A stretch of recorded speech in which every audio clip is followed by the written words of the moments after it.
I think we always wanted something solid, something with a mass to it, but I don't think we initially knew what that would be.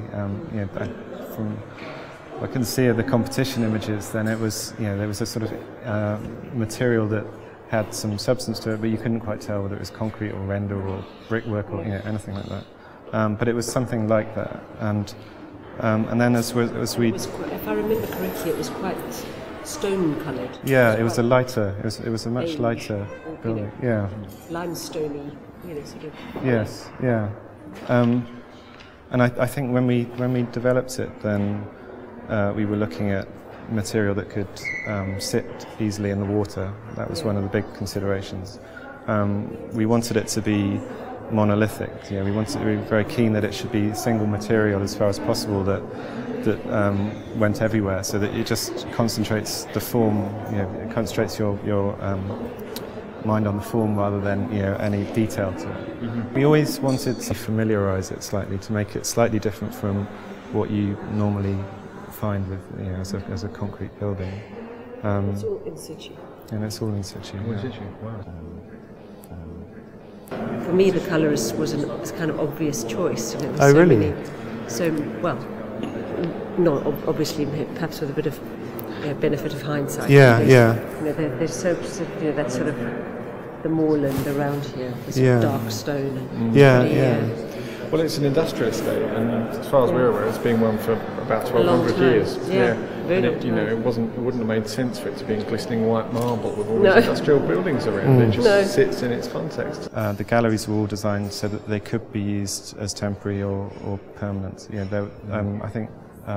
Even our permanent collections we redisplay 4 times, I think, now in the first sort of 15 months. So there's a constant cycle of renewal and exchange in any case. So it's just a different rhythm of replacement. Yeah, absolutely. So it's like permanent, temporary, isn't it? It's the level of flexibility that's joyful, really. And I think the first year has obviously been a massive learning curve for us to realise what we can do with the spaces, and for artists to learn what they can do with the spaces. But I think the level of flexibility is just going to be one of the pleasures as we develop the program here, because you feel there's always a different character coming through depending on curatorially what you've done.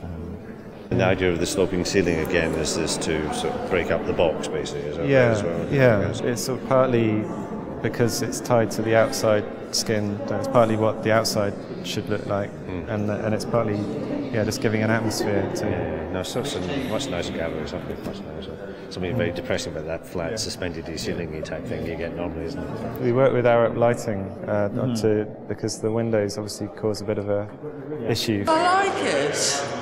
It's light and it's airy. I don't like the lights because I'm anti-light, electric light. But the galleries have got quite a lot of daylight in, haven't they?